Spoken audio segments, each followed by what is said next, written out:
Today, I'm excited to speak with my guest. I've been enjoying her music with the clever titles like Bitch Don't Be Mad, ASMR, Control Freak, Sexual Love, Through the Night, and more.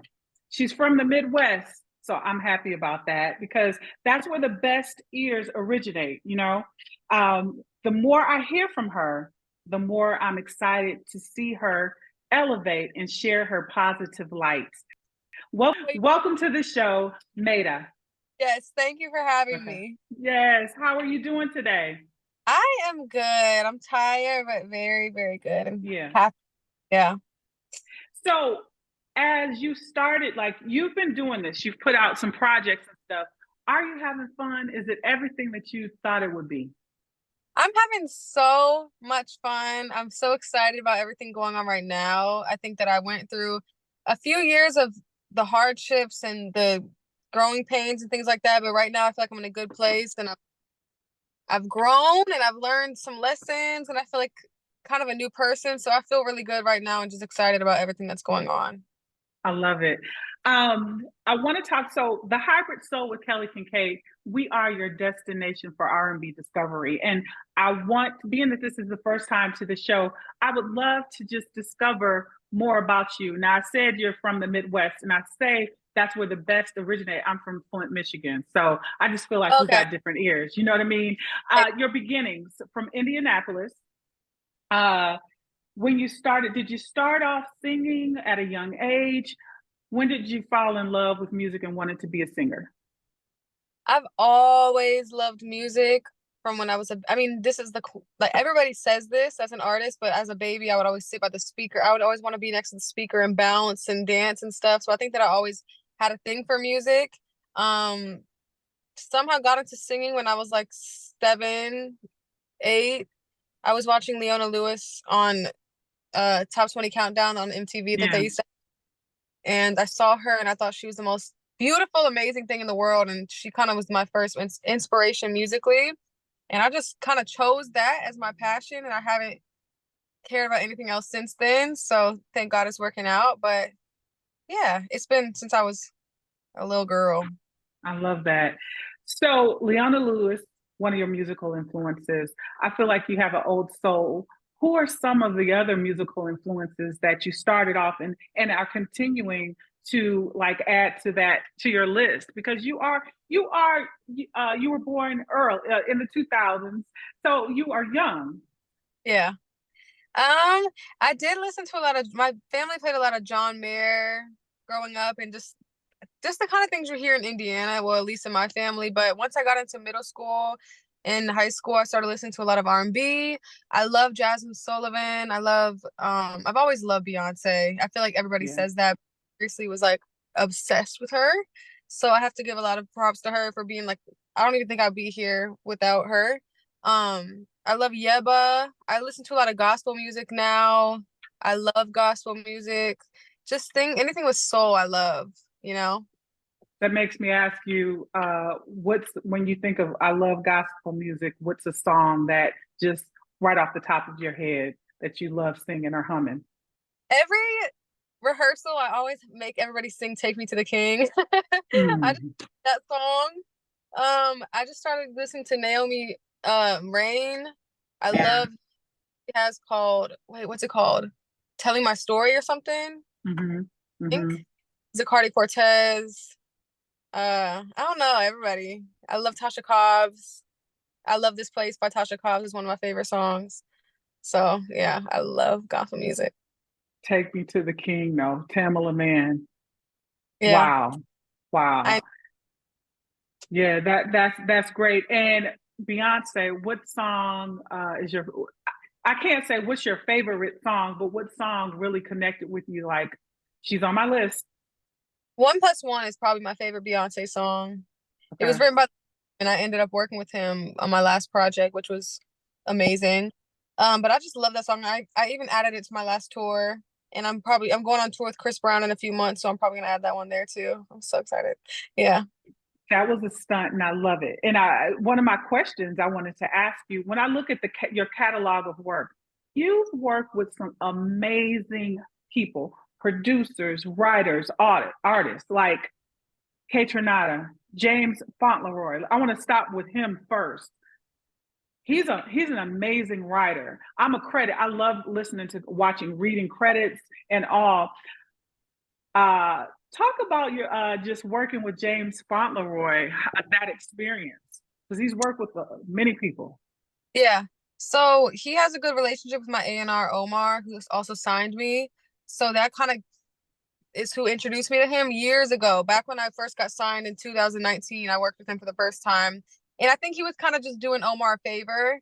But he was very nice to me, and he came to the studio and wrote a song in like 30 minutes, and it was just easy.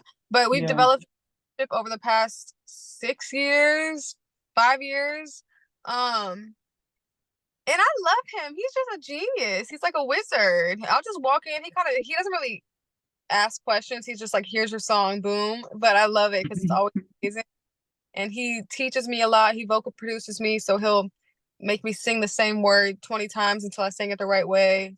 He's very particular, but one of the nicest people ever. And you feel like he's one of those people that you feel like butterflies around because he just feels like a wizard, you know? Yeah. Yeah. That's the R&B, if there's such a thing, nerd or creative. When I saw that you worked with him, I was like, wow, because his discography is amazing. Yeah. You've also worked with Ty Dolla $ign, Tone Stith, Lucky Daye, Ombre, amazing. How did that happen as a new artist who moved from Indianapolis to LA? Like, really blessed. I mean, they're blessed. You all are blessed to work together, but the great synergies of all of these amazing people who are friends of the show. How does one get so blessed and lucky to make that happen? I think a lot of it, I mean, the relationships, I think, kind of developed through my team. Me and Ombre got signed around the same time to Roc Nation. So we kind of bonded through that and just became great friends over the past few years. I love her to death. Um, I don't know. I just remember when I signed, I was doing sessions every day for like a year straight, like never a day off. And I met so many Uh-huh. amazing people. And I think I kind of just latched on to the people that I had good vibes with. And I don't know, a lot of them are from the Midwest too, which I think is a connection. But yeah, I just have to thank Yeah. God and my team. Absolutely. When I talk, so we talked about you being a singer. Look at that. When you being a singer, starting off young, you're in Indianapolis. Yeah. There's a lot of people who love to sing. What was that thing inside that you needed to move and go to LA and make this like real? Well, I got signed when I was 18. I was 13, I had been meeting with labels and record executives, whatever, for years and years and years, and it never really went anywhere. So one day, my manager at the time called me and told me that Omar Grant from Roc Nation wanted to meet with me. And honestly, at that point, it was like, whatever. Like, of course, I'll meet him, but I didn't think anything of it because nothing ever really went anywhere. But so they were like, okay, we'll have her fly out to LA next week. And he was like, no, I'm going to come to Indiana. So he actually flew to Indiana to meet me a few days before Thanksgiving in 2018. And I was signed like 2 weeks later, you know? And Wow. then I went to LA by myself, which honestly, I wasn't scared at all. I had no fear, but I didn't realize how hard it was going to be until I got here. And I was like, damn, it's actually kind of hard. But it was a little bit of a risk, but at the same time, that's what you gotta do to chase your dreams. Nothing is Yeah. you comfortable all the time. And I've always instilled in myself, I even have a tattooed on me that comfort is the enemy of progress. I think that to grow and to chase your dreams and to live up to the things you want to do, you have to be uncomfortable and sometimes scared and broke and like lonely, you know what I mean? So Yeah. I was willing to I was really willing to go through all that, you know? But yeah.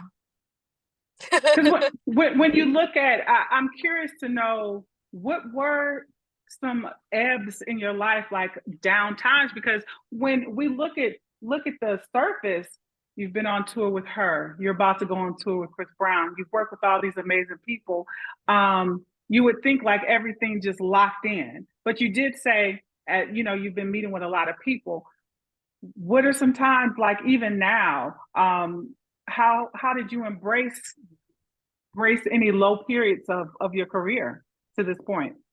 One thing that I've always thought of when I'm going through tough times is that it's just going to be like in my documentary one day. Like I feel like every documentary you see of an artist, you see them at their worst, them like broke or crying outside of a club because everybody booed them. You know what I mean? Like everybody kind of Yeah. has that journey. So I think that those moments I just saw as things that will pass, and they always do. But I've dealt with a lot of just loneliness, being young and Mhm. advantage of in the music industry, especially by like a lot of men in the industry. You know, like I've been through a lot of silent battles that people would have no clue about, Right. but you know, it happens to everybody.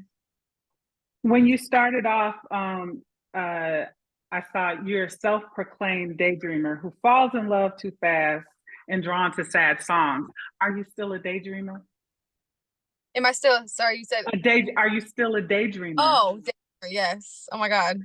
Yeah. I like to be busy because it's less time for me to think.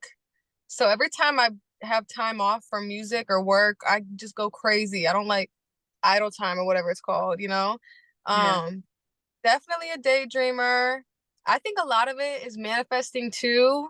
I don't know how much I believe in like the act of manifesting, but I do believe that if you see certain scenarios in your head, a lot of times they'll come true. So I kind of just daydream and make up what I want my life to be, and it always kind of somehow turns into that, you know? Did you, in Indianapolis, did you always envision you being in a bigger place?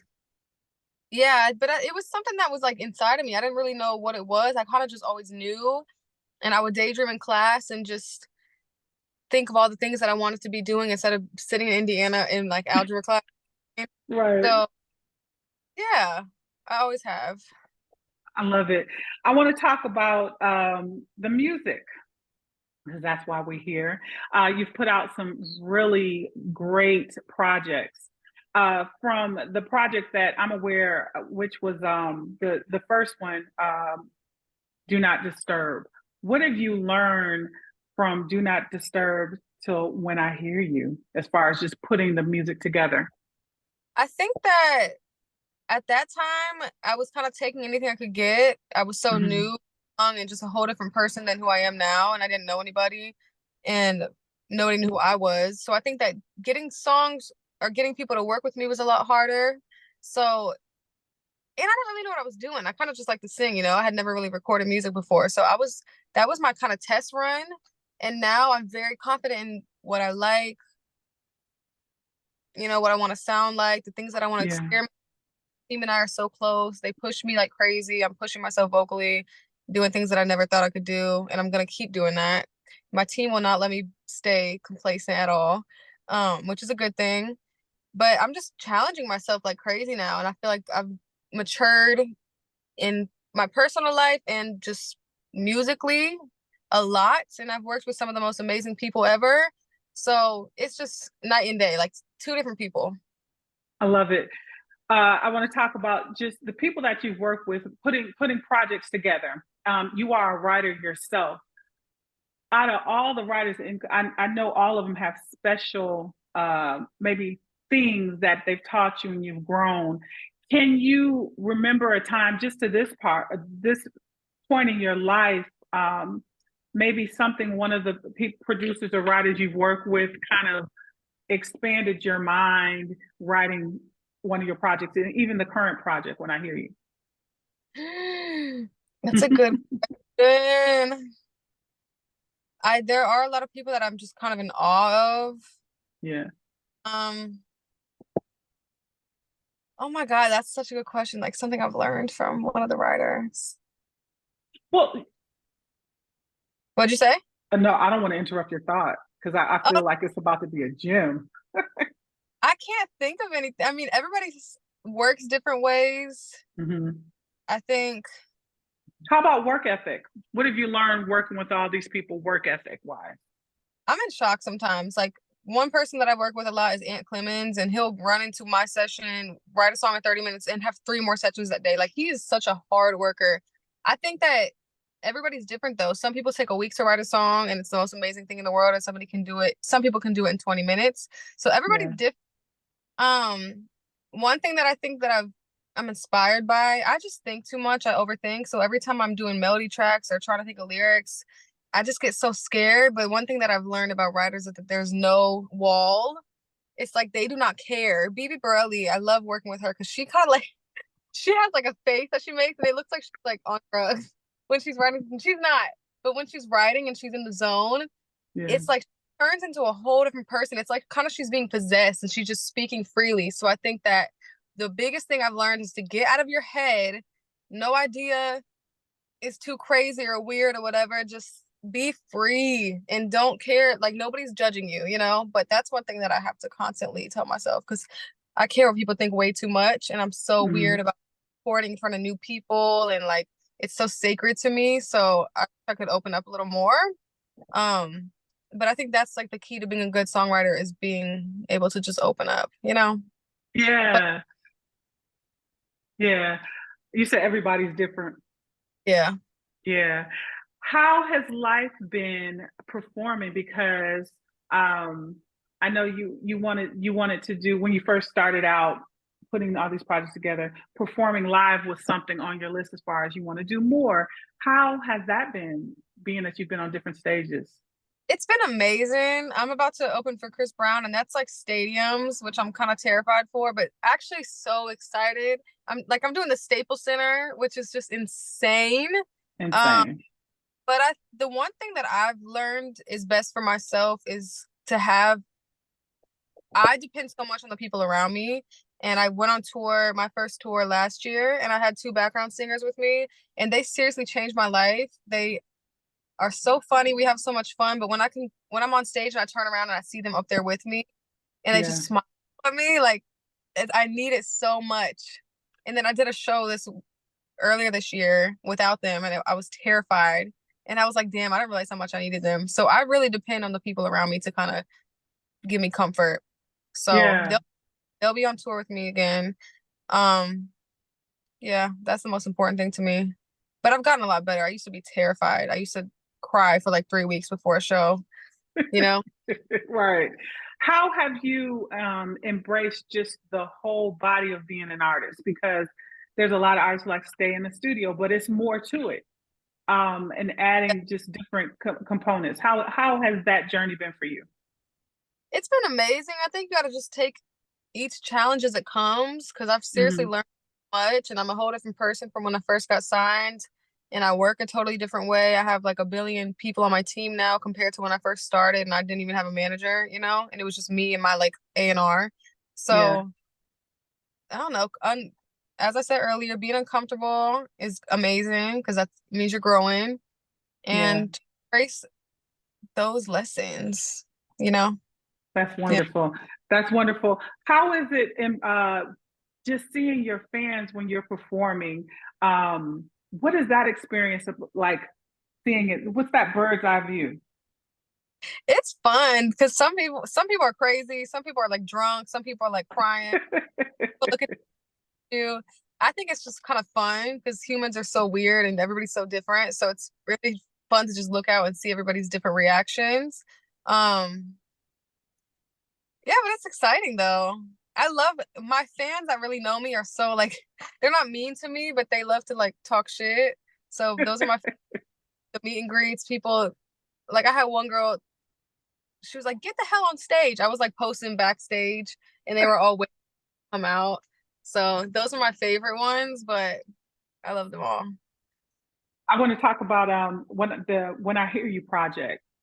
Mhm. Um, I give kudos to like Roc Nation and all the promotion people because the first single was SEX, right? Mhm. And sticking with that project, how as an artist were you comfortable, because there's different versions which are amazing, the dance mixes, and you have the live version. How were you when like the project came out and they're working it? Were you ready just to stick with this project? Did how much just being comfortable with we're going to stick with this project and keep on moving? How involved were you with that process? Very involved. Hmm. When Sex came out, the project was actually going to be called Sex, and at the last second, I was just my gut was just like, no, it's more than just sex. So I ended up taking a line from one of my songs, "Something Happens When I Hear Your Name," and I was like, I think we should call the project When I Hear Your Name. So I met with my team that day and everybody was like, fine, just change it. But sometimes those decisions are scary because it's so much, like the name of the Mm-hmm. project and sex was already kind of what we had been working around. But I'm so glad that I followed my gut because I don't think it would have done as well if we kept it as Yeah. sex. But um definitely super involved. I kind of overthink everything, so sometimes I need my team to just tell me to chill out, but very involved and kind of a little control freak. Hence a song title on one of your albums. I Yeah. love the titles of your album or Thank, title of your songs thank because a big favorite of one song is "Bitch Don't Be Mad." yeah. How did you write that one? Where did you get the I inspiration from that one? I was that one today, which is funny. I didn't even play it on purpose. I was listening to like some random Apple Music playlist. Uh-huh. Okay, almost hit my car. I was listening to some random play. My song came on. Uh-huh. It's about a woman, but it's really about a man. It's just kind of about that time in a relationship when, and I'm kind of here now. You were like pressed over somebody was driving you crazy, and then one day something clicks and you don't care anymore, and then it kind of switches, and they're doing that for you. Yeah. But I love that song. I love singing it too, and that's one of the fan favorites. They all go crazy when I sing that one. I love it. I must ask because I'm a big fan of them. On When I Hear Your Name, the project you worked with your hit single that's continuing to go up the charts through the night, the Free Nationals. Yeah. How did that come? The collaboration come about? So that was kind of still, we kind of did that during COVID still, which I hate Uh even huh. bringing it. I hate that word, but it was one of the times when people were kind of hard to work with in person. So they sent, I had, the song started out just the bass. The first half of the song is Mm-hmm. just bass, and that's kind of how the song honestly was. And then my A&R Omar had the idea to get them to produce it out. So they produced the whole entire song out and just sent the stems over for it. But I hated I hated production the whole time. So I had to get with my engineer and kind of take what they gave us and try to reproduce it the way I envisioned, which was really hard. I was so stressed out, but it ended up working. Then we shot the live. I met them when we shot the live version of it. So yeah, everything was just kind of sent over email and then we just figured it out. Amazing. I love that you say talking about manifesting because I feel like you're the type of person, you know, those people that say, I just have a plan A. I don't have a plan B. We're going to do it. We're going to get this done. Has I that agree. always been you? Like always? Always. I used to get in fights with my friends about it because I just feel like, and I don't even know where I got this from. I feel like my mom kind of taught me a lot about manifesting. She used to read all, she's very spiritual and would always read those Mm-hmm. books like, I forget what it's called. Do you know that manifesting book is called like The Secret or something like that? The secrets, yeah. My Yeah. mom was always into that. So I think I learned a lot about it from her. But I always just think if you have a plan B, you're putting it out into the universe that there's room for something else to happen. So I think that if you don't even have a plan B, it has to work or I will die. Then it's like kind of bound to happen. There's no way that it won't. So that's always been my mindset. And I think everybody should have that mindset if you have a passion that you're 100% set on, like Mm-hmm. don't even give yourself the option to do anything else that you don't love. Yeah. I love it. So I would want to know. I'm curious to know what is on your list of things to do, things that you want to accomplish in your career. There's the givens, like the Grammys and all that stuff like that. I think those will come. But one thing that Yes. I do, I don't even know why, but I want to headline Rock in Rio one day. I'm obsessed. I love Rihanna to death, but she did it, and it's one of my favorite performances ever. And I feel like a music festival in Brazil would be so fun because I think they're so passionate about music and it's hot and it's Hmm. so. That's one thing I want to do so bad. And honestly, that's kind of the only thing I can think of right now. Just for right now. Yeah, I, all the givens too. What has been your goosebump moment in your career to date? Ugh. Oh my God. that you were like, you walked away and like, oh my God? Oh, probably. I said this in an interview, and everybody was like mad at me for saying it. But Jay-Z is so nice to me, and I think that being signed to his label and seeing him at events and him talking to me like we're cool and he knows my music and he knows who I am has been such an amazing thing that every time it happens, I'm like, what? You know, Yeah, that's a that's gonna. goosebump. And then I met Beyonce, which was incredible. How was that? It was great, but I met her at the Roc Nation Christmas party, and she Mm-hmm. ill. It wasn't, there wasn't like security, there wasn't people harassing her. So I think it felt like I was just meeting like just a cool girl, you know? Yeah, I love that. So yeah, probably those, because those are like just what, like Beyonce is like my idol. So that's just amazing. Probably those. I I'm love sure it. I love it. there's definitely other ones, but I can't think of them right now. That's just you heard me. I said to date because what you're doing now, I was really excited. I went back and just listened to the projects. I love Something in the Water with Tone Stith, and I love listening to your music. And I'm like, this music is needed. You know, you come from soul. You come from soul, and I want to say just keep on doing what you're doing. And I'm so glad I can tell that you embrace each moment, and you're because your mom is spiritual, I know that you are in the now. And Yeah. that's so important. That's so important. Is there any advice that you could give an up and coming artist who may have the soul, but still in their city and just kind of feeling paralyzed? I would say trust your gut, but also like latch on to any opportunity you get that will help you expand or branch out. I think social media, and this sounds so annoying, but seriously, like use social media as much as you can, because I got discovered off of Instagram covers, and it's so easy. Just send your stuff around, you know? Like, I don't know. People kind of overcomplicate things. I think that Mm-hmm.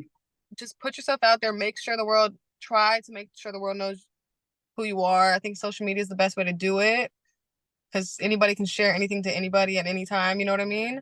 Yeah, But don't let fear or comfort keep you home or comfortable or um what's the word?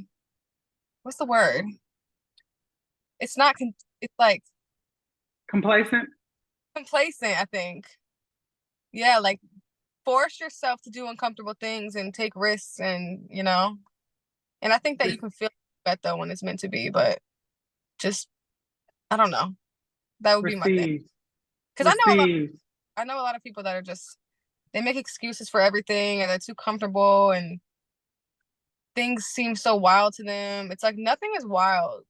My mindset, I think, since I was a kid was also like, we're on a planet in space and we have one life. Why would you waste your life being comfortable somewhere where you could chase your dreams and go through super high highs and super low lows, but at the same time you have an amazing life? You know what I mean? Like that's kind of always been my Mhm. mindset. So I think no dream is too crazy. I That's my last. do. It doesn't I matter where, do. whatever, who you are. No dream is too crazy. And That's you what and there it is. Look, and there it is. We I'm. support you. Everybody, please go back and listen to Habits. Listen to Do Not Disturb, and continue to support and listen when I hear your name. My guest today is MAE-TA. It's the Hybrid Soul. Say it again. I said thank you. Oh, thank you. Yes, my special guest today is MAE-TA, and it's the Hybrid Soul with Kelly Kinkaid, and we are the destination for your R&B discovery. Thank you.